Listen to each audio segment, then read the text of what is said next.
parte de la materia que es patología especial. Empezamos con patología de los vasos sanguíneos. Bien, vamos a empezar con estos, con algunas anomalías vasculares. Acá, por ejemplo, nos habla de los aneurismas vasculares cerebrales congénitos, o también se llaman embaya por favor. Estos son congénitos, un problema que ya el niño nace con este problema. Generalmente estos se localizan en la base del cerebro. En la base, así es. Entonces, como sufren una debilidad de la pared, para empezar, un aneurisma es una dilatación anormal, ya por fragilidad, debilidad de la pared del vaso. Entonces, esa pared se torna algo, como les decía, frágil, está más delgada. Entonces, fácilmente, con un problema de mejor acceso a la intervención, puede romperse, causando una hemorragia intracelular que puede ser mortal. Estos son los aneurismas vasculares. Bueno, y muchas veces sí son bastante grandes, tienen forma de globo, porque la pared se desgasta tanto que se hacen de translúcidos. Entonces, por eso también llaman el globo. Bueno, luego tenemos las fístulas arteriovenosas, ¿cierto? Una fístula es una comunicación anormal entre una cavidad y otra, puede ser, entre un conducto y otro. Es una comunicación que no debería estar ahí, pero sin embargo se establecen estas comunicaciones anormales. Otra anomalía es la displasia fibromuscular. Acá esto se explica, ¿no? Es un engrosamiento irregular focal en las arterias musculares medias o grandes, en las medianas y grandes. Son de causa desconocida y su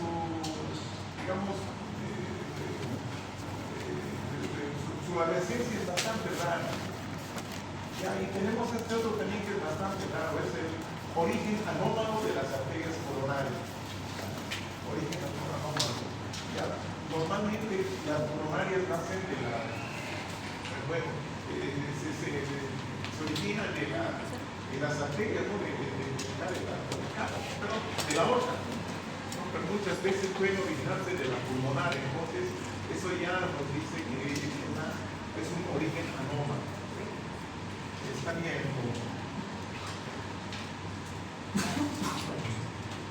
¿Qué más podemos decir? Vamos a hablar.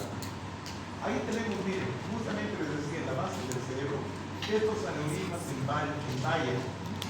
Las bayas son los frutos de algunas plantas que tienen esta forma. Bayas o bayos también se llama. Esta formita así, ovoidea, perdón. Son aneurismas.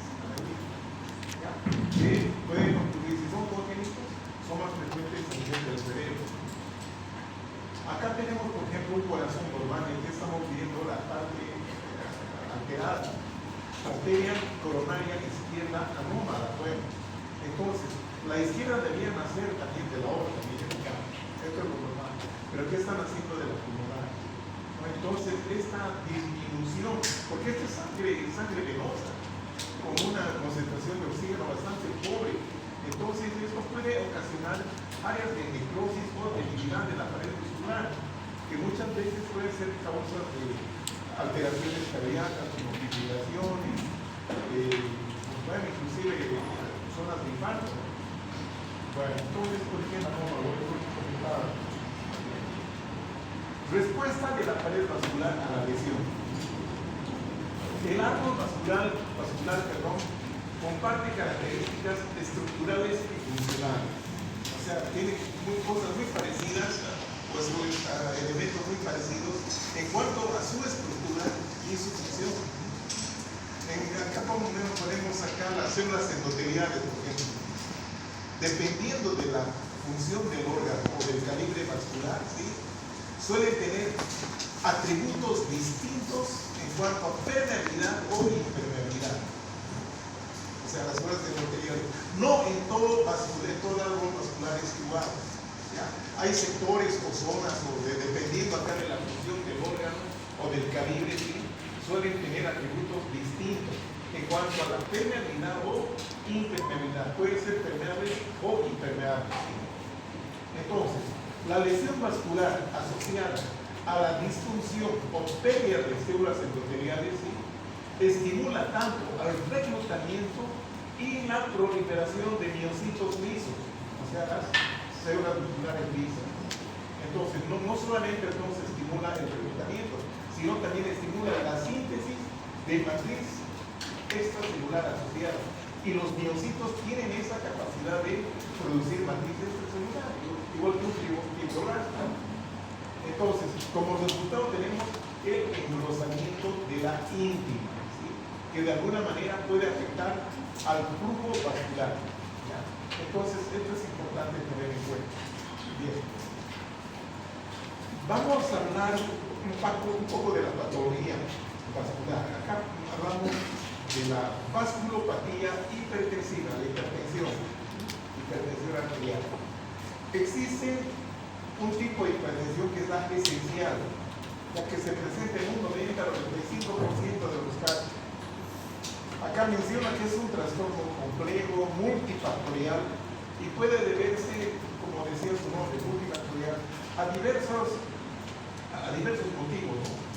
Influencias ambientales, tales como la obesidad, el estrés, el tabaquismo, inactividad física, defectos genéticos. Ya había problemas que definen en los vasos, generalmente son problemas neurohumorales o neurohormonales, perdón. Ya, excreción renal insuficiente de sodio, una excreción renal insuficiente de sodio, conduce secuencialmente a un incremento de la volemia. La volemia es el volumen de sangre, ¿no?, que está circulando. Entonces, un incremento de la volemia y por tanto del gasto cardíaco. Y con esto viene una vasoconstricción periférica, una vasoconstricción de las arterias periféricas. Entonces, esto nos va a llevar a un aumento de la presión arterial. ¿Ya? Por este motivo, ¿no?, la expresión renal insuficiente, o sea, la concentración del sodio en la circulación nos puede llevar a un aumento de la presión arterial. Es por eso, ¿no?, que se recomienda tratar de no ingerir mucha sal en la dieta, ¿sí? Otras influencias vasoconstrictoras también pueden estar presentes, ¿no?, como posibles causantes del incremento de la resistencia periférica. Bueno, como les decía, todos estos serían datos que nos hablan de una hipertensión esencial, pero digamos, la causa no está totalmente muy bien esclarecida. Por lo tanto, se la llama así, de causa desconocida o esencial. Y en el 90 a 95% de los casos se trata de ese tipo de hipertensión. Bueno, existe otro tipo, ¿no?, es la hipertensión secundaria. Entonces, a esto ya se puede determinar cuál es la causa. Pueden ser nefropatías, alteraciones a nivel del riñón, endocrinopatías, malformaciones vasculares, bueno, y otros trastornos más que pueden ser de tipo neurógeno, o sea, vale decir, los neurotransmisores. Por ejemplo, en la hipertensión renovascular, o sea, de origen renal, la estenosis de la arteria renal provoca una disminución del flujo de llegada hacia el riñón. Luego tenemos acá una causa hormonal, por ejemplo. El hiperaldosteronismo primario es una de las causas más frecuentes de hipertensión secundaria. Bueno, y otros trastornos monogénicos, que de un solo gen, que pueden ser causantes de formas graves de vasculopatía hipertensiva, aunque infrecuentes, pero que serían un trastorno hereditario. Acá también menciona que en las arterias grandes y medianas, la hipertensión arterial acelera la aterogénesis, quiere decir formación de ateromas, unas placas en las arterias que pueden favorecer a otras lesiones que haya intrínsecas de la pared vascular, de la pared arterial en este caso, como puede ser la disección aórtica y a nivel del cerebro la hemorragia cerebrovascular. Bien. Entonces, acá tenemos, por ejemplo, una causa renovascular, digamos, de hipertensión, es la arteriosclerosis hialina, donde hay estos depósitos de este material así fibrinoide. E inclusive, miren, esta arteriolita que está haciendo, hay una placa acá, ¿no es cierto?, que está haciendo que se estenose, o sea que va a haber una disminución bastante importante del flujo hacia el glomérulo. Bien, esa es la arteriosclerosis hialina, ya, porque hay otros casos. Bueno, es la manifestación generalmente de la hipertensión arterial cuando afecta al riñón. Ahí tenemos otro ejemplo de arteriosclerosis hialina. Y hay otra que es más grave, es la hiperplasia. Miren, esta es la morfología, donde se ve acá como bulbo de cebolla, cómo se va cerrando esa arteriolita. Esta es la hialina, miren este aspecto fibrinoide de la pared. Y esta es la hiperplasia. Este es más severo, esta es la hipertensión maligna que se puede ver, este tipo de cambios en las arterias del riñón. Bueno, seguimos con otros tipos de arteriosclerosis, esclerosis de las arterias. Entonces, eso quiere decir endurecimiento de las arterias. Eso significa arteriosclerosis. Entonces, acá va a producirse una pérdida de la elasticidad de la arteria, ¿no es cierto?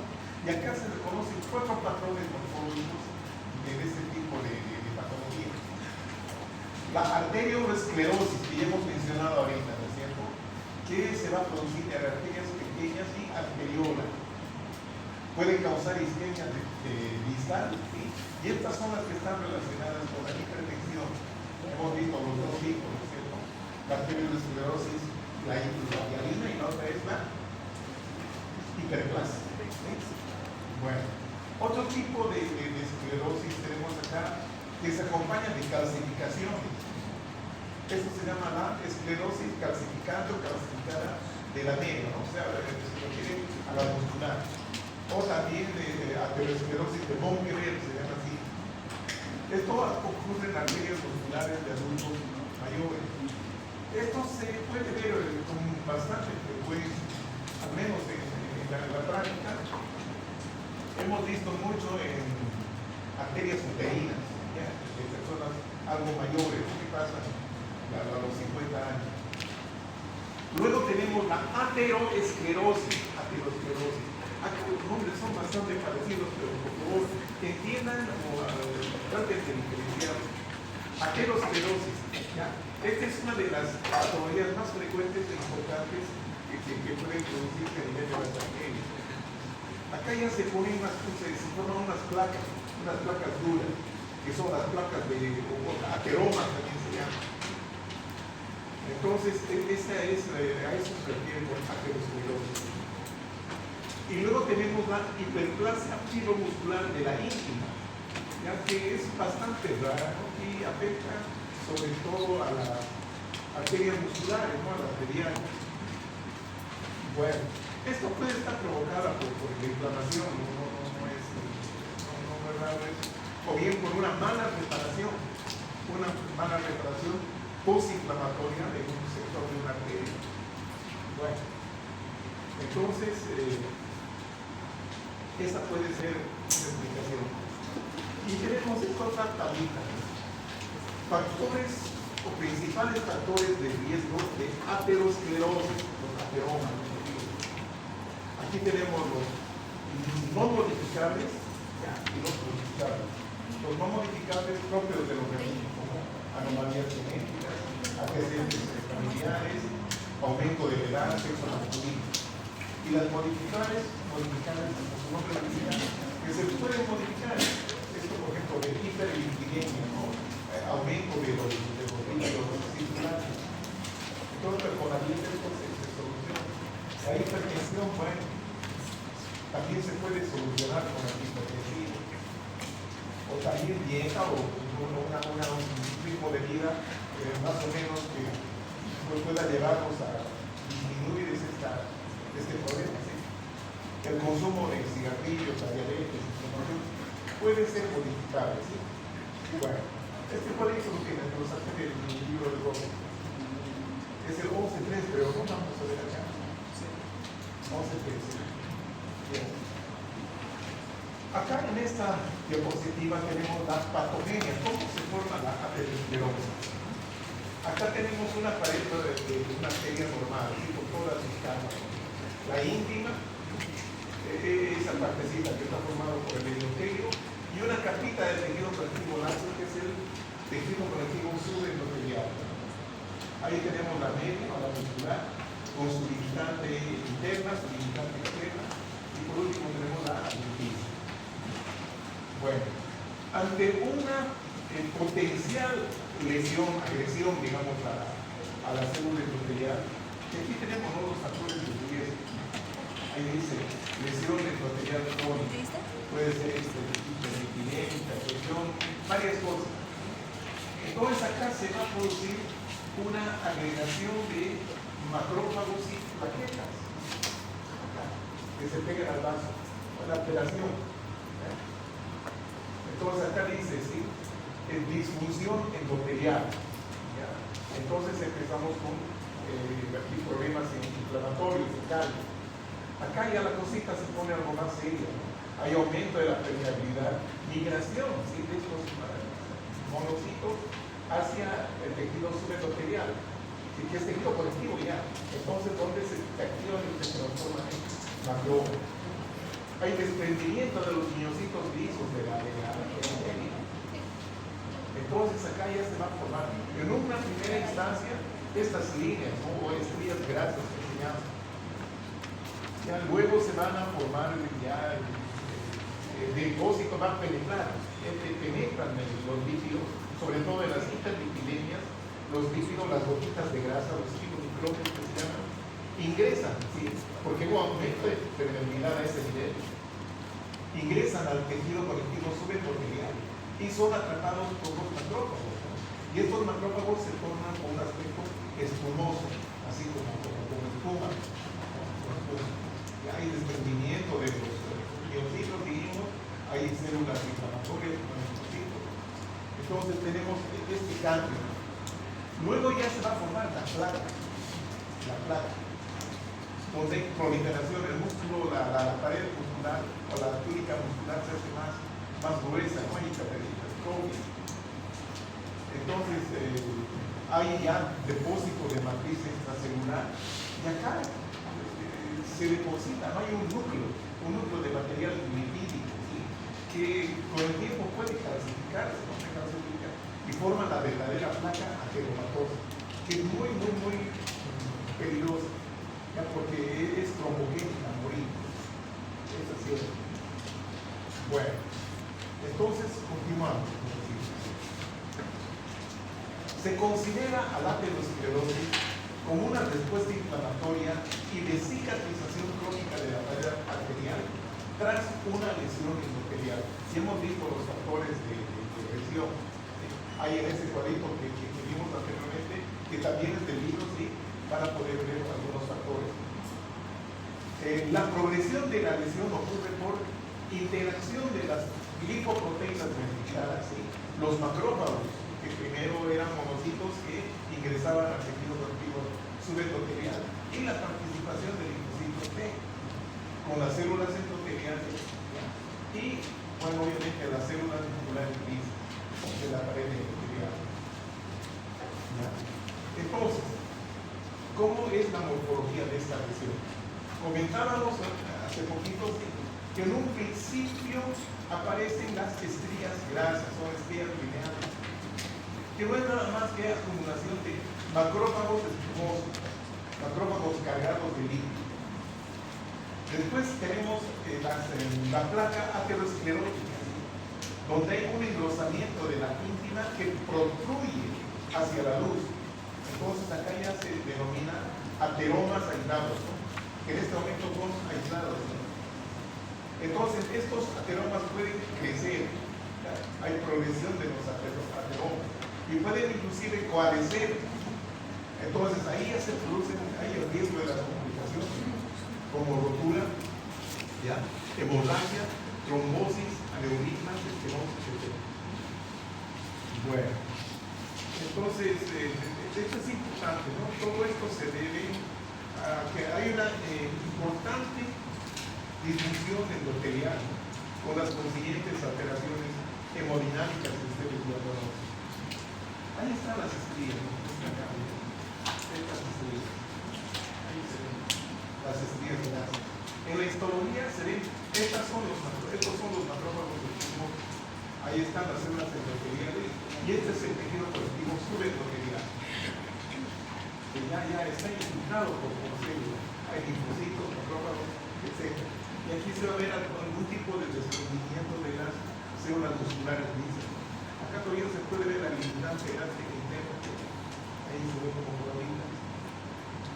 Y esta es la muscular, ¿no? La misma. Bien.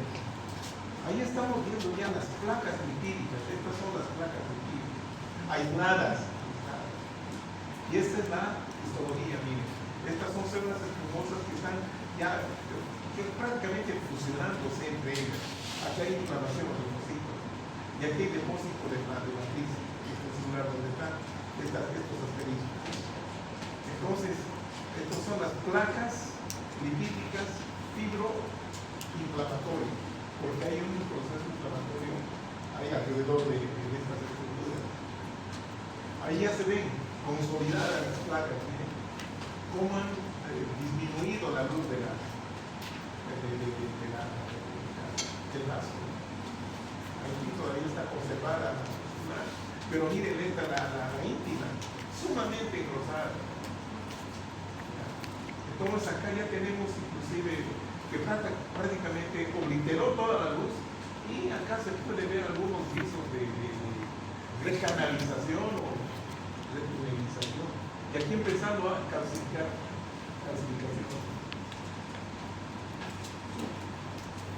Aquí podemos ver estas estructuras blancas como agulitas, ¿sí? Son cristales de colesterol.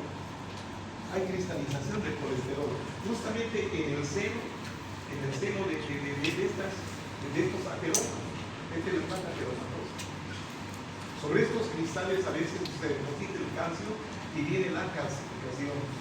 Entonces, esa arteria, la pared de esa arteria, se torna como la cascarita de un huevo, así dura, pero muy frágil, ¿sí?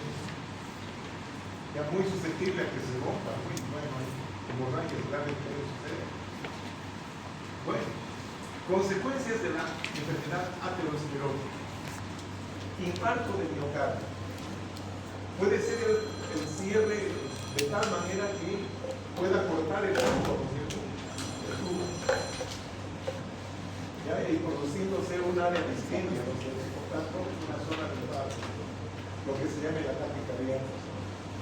También puede provocar infartos cerebrales, ¿no? Lo que se conoce con el nombre de accidente cerebrovascular.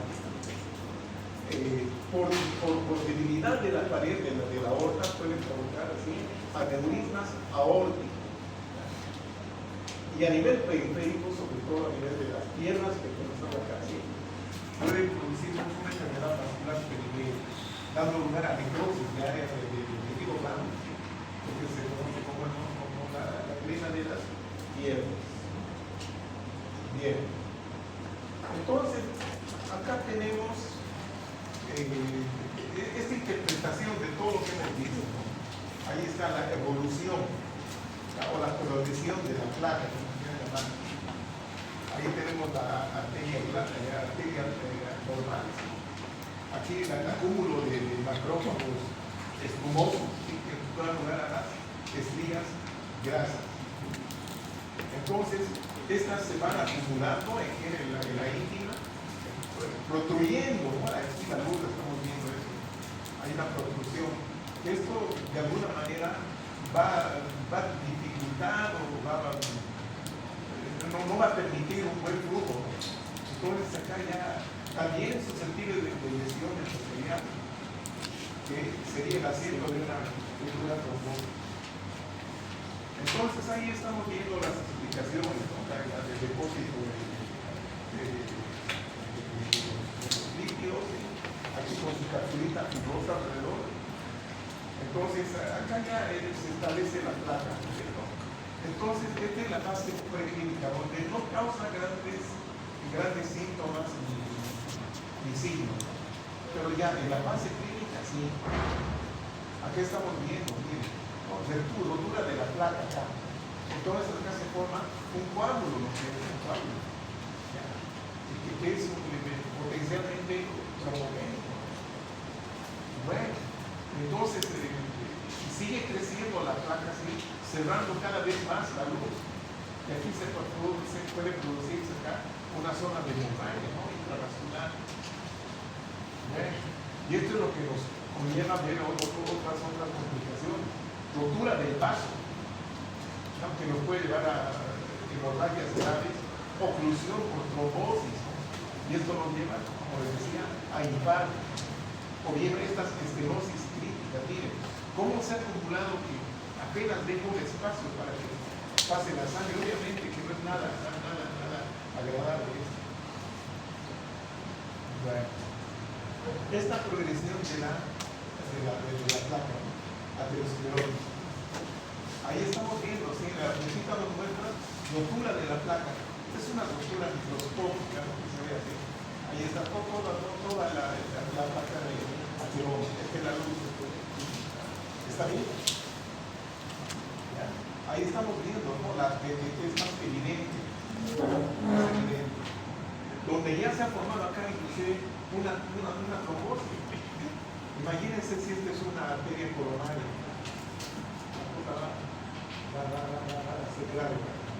Un infarto inminente. Bueno.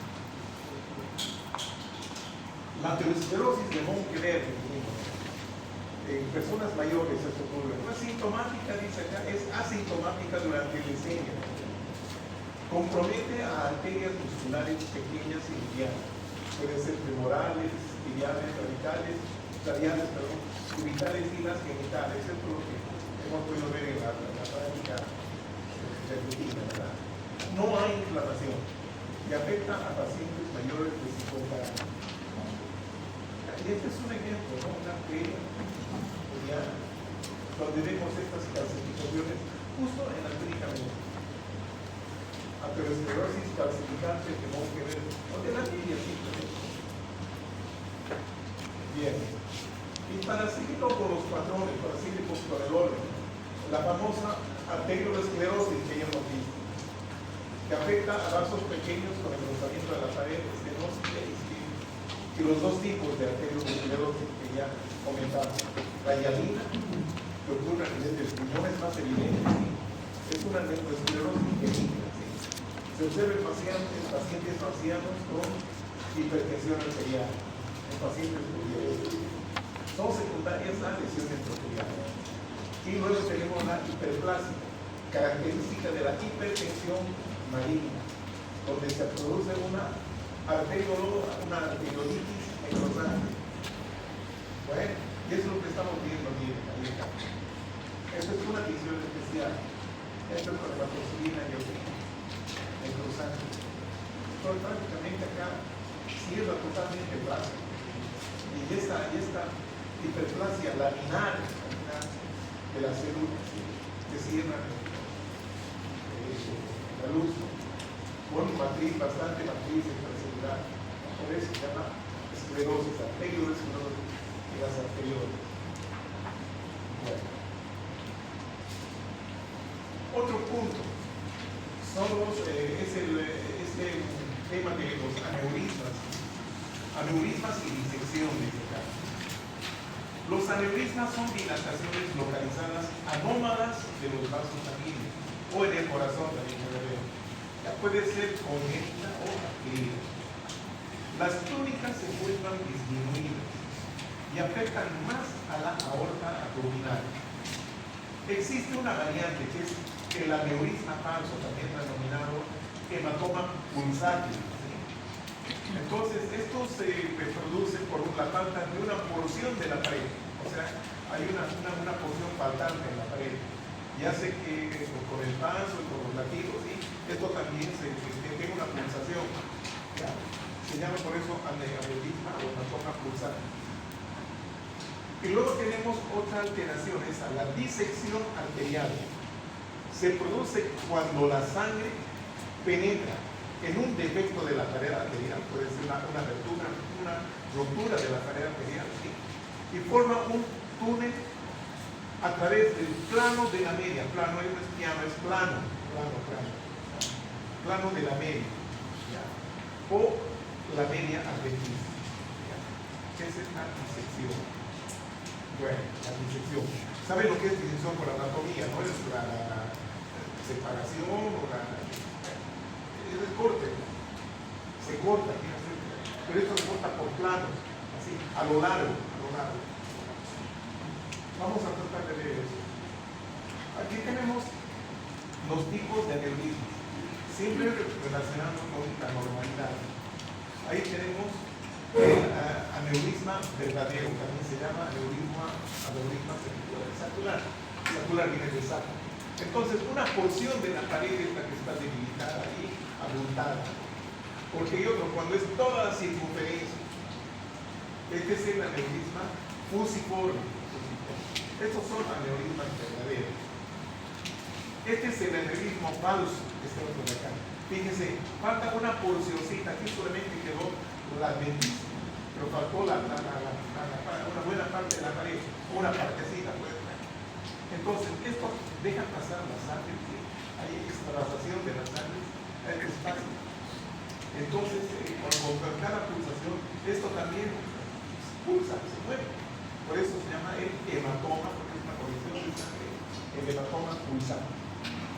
Ahora, esta sangre a veces va a correr entre los planos, ¿sí? De las estructuras de la pared, o corre hacia arriba, corre al otro lado, diseccionando, como quiera llamarse, ¿no? Separando, ¿entienden? Lo quiero decir, separando las estructuras. Entonces, eso se llama la disección. La disección. Bien. Otra vez tenemos, ¿no?, algunos tipos de aneurisma. El aneurisma sacral. Con el valle, como dice la otra, sacral. Pero luego tenemos el fusiforme, ¿no?, donde toda el perímetro de la arteria está dilatada. El capítulo se procede normal. Aquí una complicación, cuando se rompe por el vía, se rompe y ocurre la hemorragia. Bueno, entonces los aneurismas son frecuentes a nivel de la aorta abdominal. Y estos se presentan sobre todo en pacientes con aterosclerosis. Entonces, la aterosclerosis es la etiología más frecuente, ¿no?, de aneurismas a nivel de la aorta abdominal. Se presenta en personas mayores de 50 años.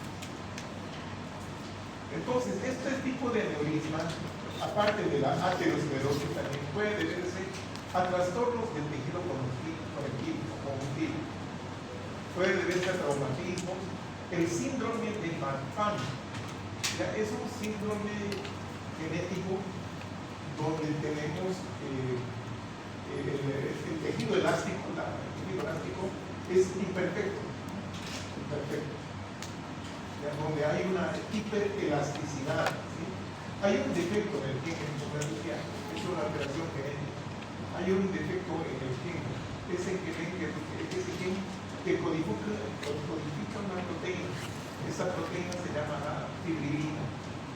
¿Ya? Es importante para el andamiaje, ¿no?, de las fibras elásticas. Bueno, puede ser también una infección por microorganismos. Se puede debilitar o pueda debilitar la pared y se puede formar una aneurisma. También existe otra situación, es la degeneración quística de la media o necrosis quística de la media. Y bueno, las arteritis que son frecuentes. La degeneración quística, sí, se produce por una isquemia, debido al engrosamiento de la pared, o sea, no llega el alimento, no llega los nutrientes hacia la porción, digamos, más profunda de la túnica media cuando está engrosada. Entonces, esta se necrosa. Entonces, se forman una especie de cavidades. A esto se denomina la necrosis física de Bueno, pero en la mayoría de los casos, dice acá, no es posible identificar la causa. Hablando de los aneurismas de la aorta abdominal. Bueno. Entonces ahí tenemos justamente eso. Miren, aquí está la túnica media y estas áreas de necrosis que se forman como quistes. Y muchas veces estas coalescen y se hace un solo quiste.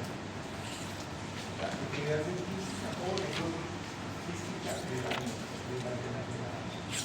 túnica media. Ahí estamos viendo, esta es la aorta abdominal. Y aquí vemos bien este aneurisma, fusiforme, obviamente. Bueno, entonces es importante, sí. Decíamos que una de las causas más comunes de aneurisma de la aorta abdominal es la aterosclerosis. Pero puede ser también hipertensión, es importante tomarlo. Bueno, ahí tenemos el aneurisma. Este es como una imagen tridimensional. Ahí está.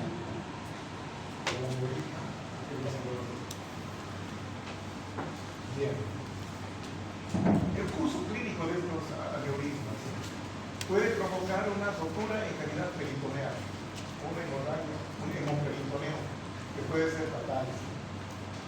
Obstrucción de arterias medianas o arterias medianas con lesión isquémica. Obstrucción de las arterias medianas. Embolia o embolia de ateromas. Pueden desprenderse estos ateromas y, ir a impactarse a otro lado. O puede también provocar, como son dilataciones, puede provocar trombosis de tipo ocular. Esto también habíamos comentado ya en el tema en cuestión. Y también con el crecimiento, la dilatación de esta zona puede ejercer presión sobre estructuras adyacentes o bien puede simular un tumor abdominal bursátil. Un tumor abdominal singular. Bien. Aneurisma de la aorta torácica. Se asocian con más frecuencia a hipertensión, más que a aterosclerosis y hipertensión.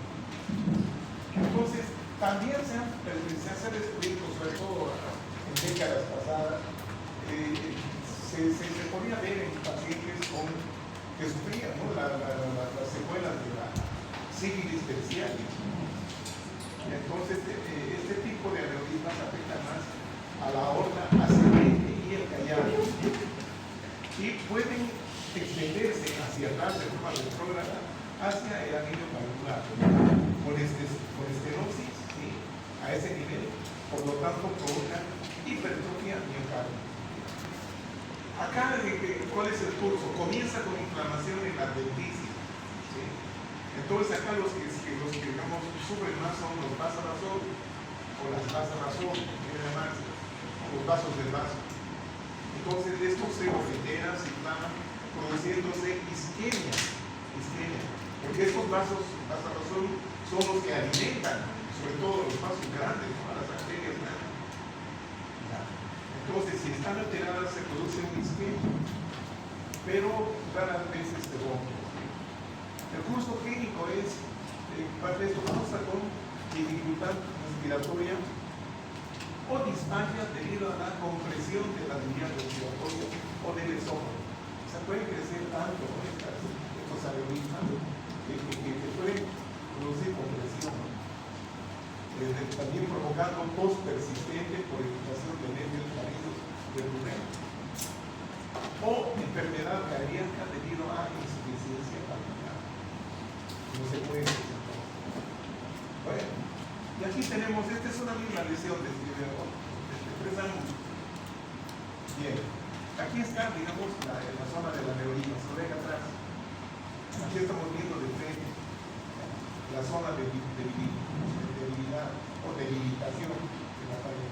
Aquí estamos viendo por fuera de la neurisma.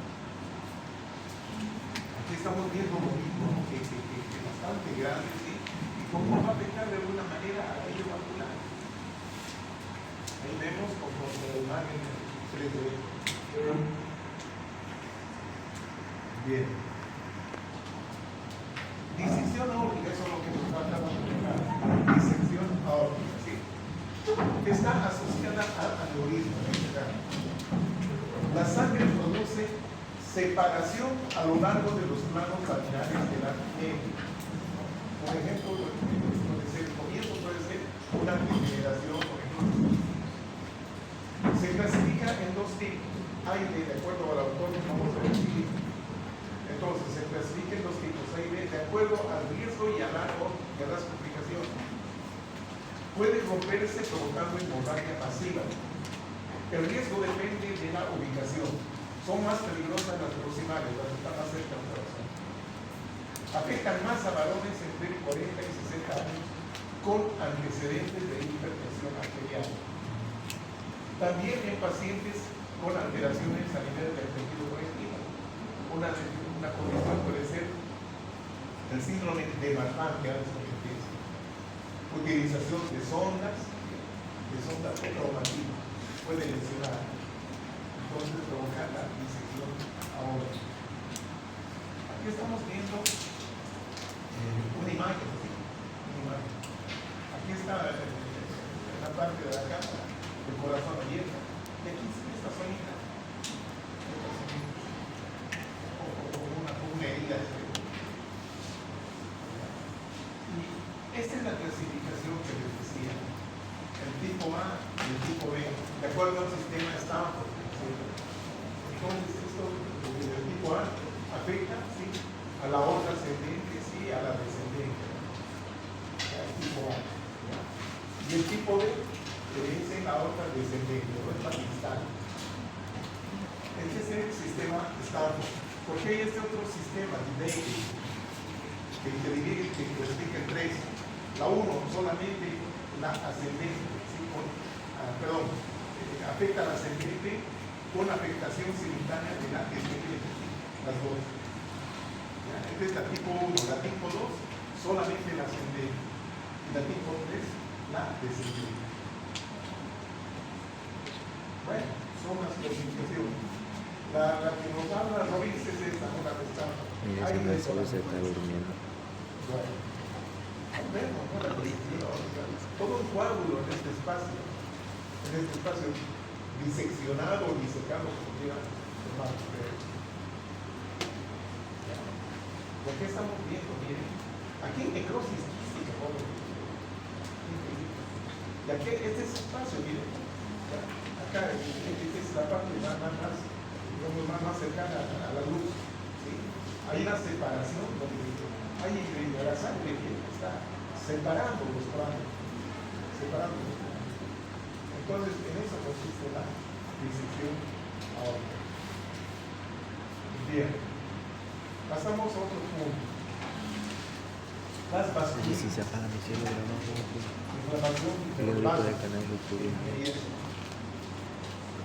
El mecanismo patógeno de las vasculitis puede ser inmunitario o infeccioso. Vamos a empezar con las inmunitarias, no infecciosas. Son los principales mecanismos inmunitarios son, ahí estamos mostrándolo marcado, depósito del inmunocomplejo. ¿En qué casos podría ser? En la hipersensibilidad del tipo 3, por depósito de inmunocomplejo. Recuerda, un ejemplo tenemos el LES, el lupus eritematoso sistémico, algún tipo de fármacos que estuviesen consumiendo, o algunos productos microbianos, constituyentes microbianos, que estén produciendo una reacción cruzada. O sea, una autoinmunidad. ¿Entienden? Bueno, entonces acá entre los fármacos existe la más común y corriente sería la hipersensibilidad a la penicilina.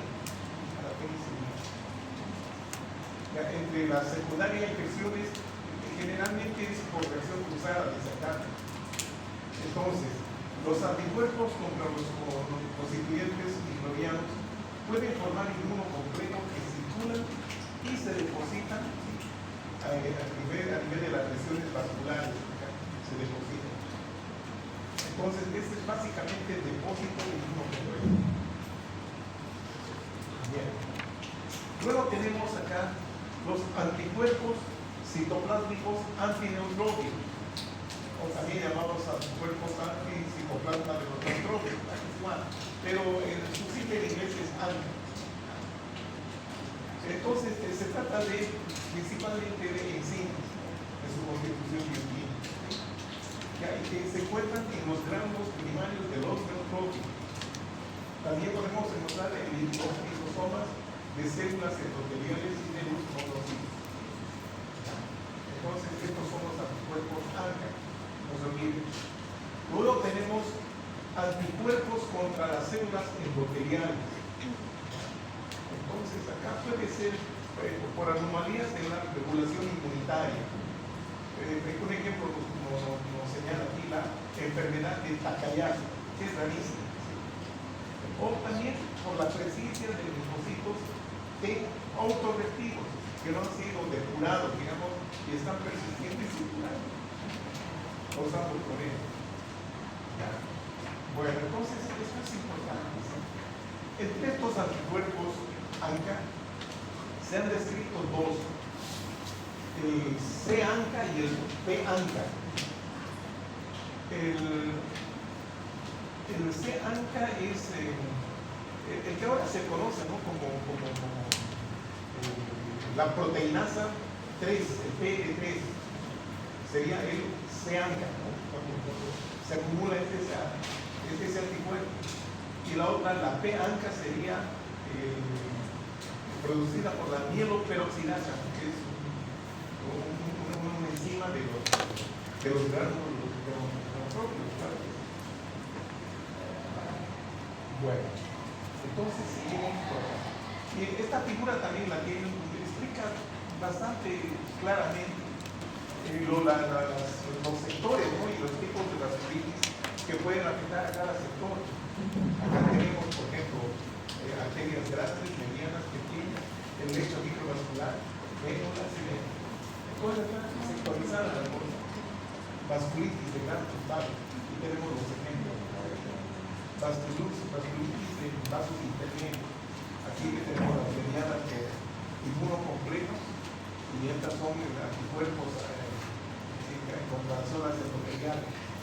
Y ahí tenemos básicos ejemplos. Acá la vasculitis filosa, por ejemplo. Acá ya en la microcirculación, los vasculitis de vasos pequeños. Bueno. Y también tenemos esta que está metida por el inmunocomplejo. Bueno, habíamos hablado del virus eritematoso, donde hay anticuerpos antinucleares. Tenemos este anticuerpo, ¿no? Depósito de la IgA, por ejemplo, en esta enfermedad que se llama la púrpura de Schoen-Lindenau. Esto es la crioglobulina. Es una inmunoglobulina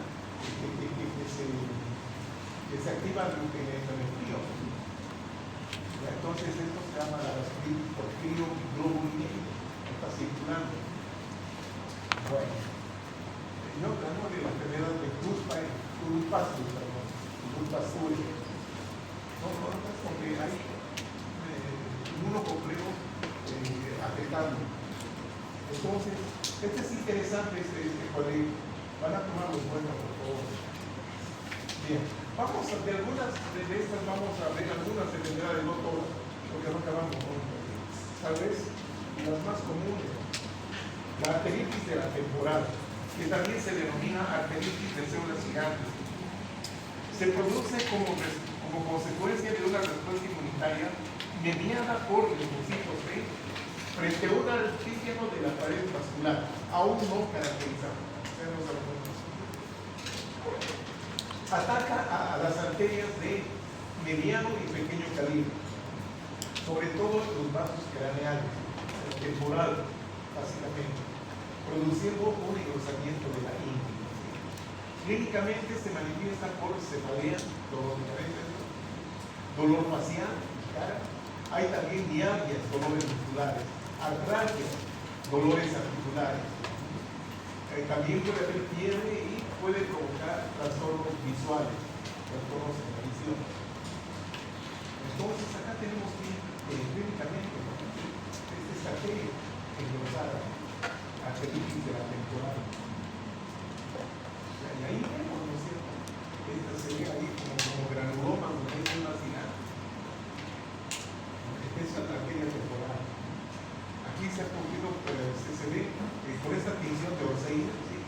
Ahí está la unidad elástica interna, miren, donde ha habido acá degeneración de la militar con necrosis. Esto ocurre en la arteritis de la temporal o arteritis de células humanas. Ahí está la de Takayasu, perdón. Es una vasculitis granulomatosa de arterias medianas y grandes. Se manifiesta con molestias oculares. También existe acá, este es el detalle interesante, ¿sí? Hay un debilitamiento significativo del pulso, o sea, donde no hay pulso, básicamente no se percibe en las extremidades superiores. Por eso algunos autores le han puesto el nombre de la enfermedad sin pulso. Bueno, ¿qué es lo que vamos a ver?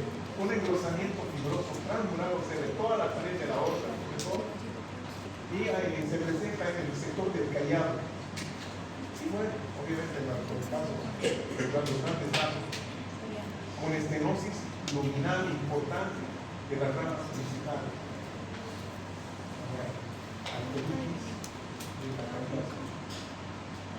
Ahí tenemos, ¿no? El endometriosis, la muscular, esta blanca, cerca se ve el aumento, ¿no? El engrosamiento de ahí y reducción de la luz. Aquí vemos ejemplos inflamatorios, ¿sí?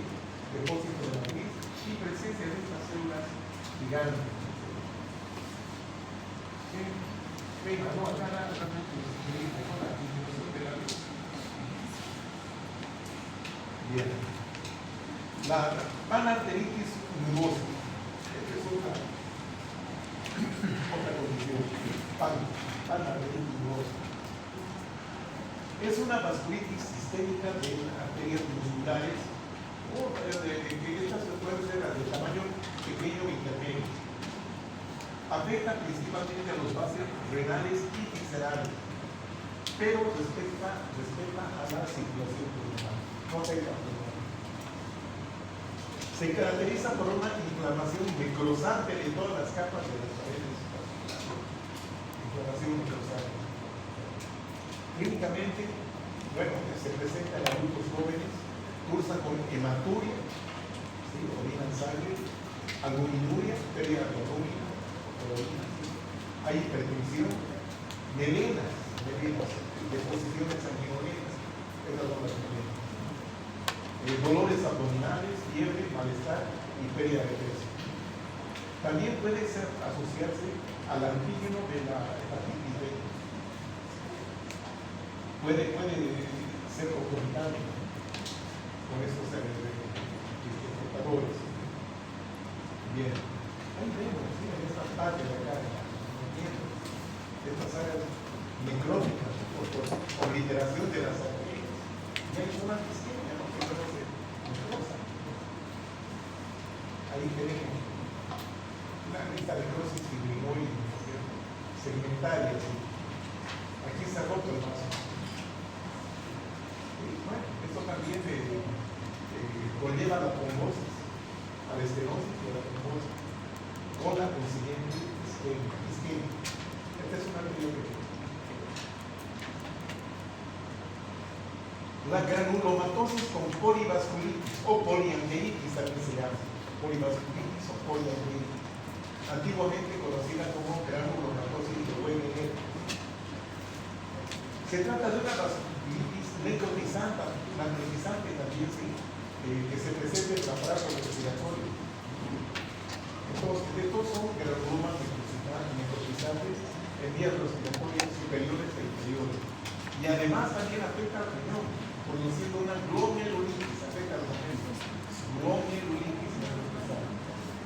Se presenta entre los 40 y 50 años.